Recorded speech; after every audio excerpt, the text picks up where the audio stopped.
Police তো ক্রমাগতভাবে উচ্চ পর্যায়ে দুর্নীতিতে বেশি ইন্টারেস্টেড হয়ে যাচ্ছে আর কি। পুলিশের ওতে কি বলতে নিয়ম বহির্ভূত আয়ের উৎস এই শুধুমাত্র সেবা খাতের মধ্যে সীমাবদ্ধ না, এর এর উৎস অন্য বিভিন্ন ধরনের, যেমন এক্সটর্শন হয়, বিভিন্ন ধরনের স্থানীয়ভাবে যে সমস্ত অপরাধ প্রবণতা, সেগুলোর সাথে পুলিশের সংশ্লিষ্টতা আছে। বাংলাদেশে অন্য অন্য প্রেক্ষিতে আমি বলেছি, এমন কোনো অপরাধ নাই যেটাতে পুলিশ আমাদের জড়িত থাকেন না। মানে এখন হয়তো পরিস্থিতি আস্তে আস্তে পরিবর্তন হতে পারে, এটা আমরা আশা করতে পারি, কিন্তু দীর্ঘমেয়াদে কিন্তু সেটাই দেখা গেছে, যার ফলে সরাসরি ঘুষ লেনদেনের একটা বিষয়টি এখনও উচ্চ পর্যায়ে যেগুলো আছে সর্বোচ্চ শ্রেণীভুক্ত, তার মধ্যে আইন প্রয়োগের সংস্থা, পুলিশ না শুধু, আইন প্রয়োগের সংস্থা আরও কয়েকটি বিভাগ আছে, তারা জড়িত। তবে পাসপোর্টের সেবাটা সবচেয়ে বেশি, এটা সেবার ক্ষেত্রে দুর্নীতির প্রবণতাটা সবচেয়ে বেশি। দুর্নীতি প্রতিরোধের জন্য কি করণীয়, বিজ্ঞান বলে, গবেষণা বলে, সেই বিষয়গুলো আমাদের সাধারণ মানুষ বলেছেন।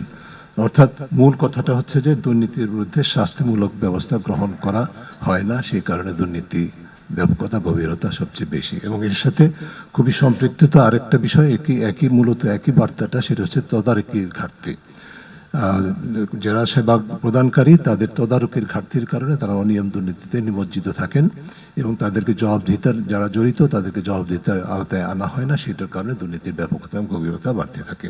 বাংলাদেশে দুর্নীতির ব্যাপকতা, গভীরতা দীর্ঘদিনের, এটি অবশ্যই সমাধানের উপায় আছে।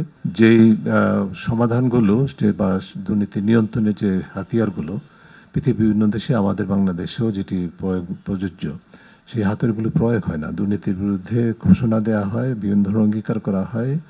আমরা যখন প্রতিবেদন প্রকাশ করি, আপনারা যখন প্রতিবেদন প্রকাশ করেন, সেগুলো সাধারণত প্রত্যাখ্যাত হয়, সেগুলো কাজে দেয় না বা বিবেচনায় নেওয়া হয় না, শুধুমাত্র ঘোষণাতেই সীমাবদ্ধ থাকে। দুর্নীতির বিরুদ্ধে সোচ্চার বা দুর্নীতির বিরুদ্ধে শূন্য সহনশীলতা। বিভিন্ন বহুমাত্রিক, যেমন দুর্নীতি যেরকম বহুমাত্রিক রূপ আছে, একইভাবে দুর্নীতি নিয়ন্ত্রণের বহুমাত্রিক হাতিয়ার আছে। আইনের প্রয়োগ, যারা দুর্নীতি করেন তাদেরকে বিচারের আওতায় আনতে হয়। যে প্রতিষ্ঠানগুলোর উপরে দুর্নীতি নিয়ন্ত্রণের দায়িত্ব, তাদেরকে শুদ্ধাচারের, স্বচ্ছতার সাথে, জবাবদিহিতার সাথে, ন্যায়পরায়ণতার সাথে, আইনের চোখে সবাই সমান পরিচয়, অবস্থান নির্বিশেষে দায়িত্ব পালন করতে হয়, আইনের আওতায় আনতে হয়, দৃষ্টান্তমূলক জবাবদিহি নিশ্চিত করতে হয়। পাশাপাশি সাধারণ মানুষকেও সোচ্চার হতে হয় দুর্নীতির বিরুদ্ধে।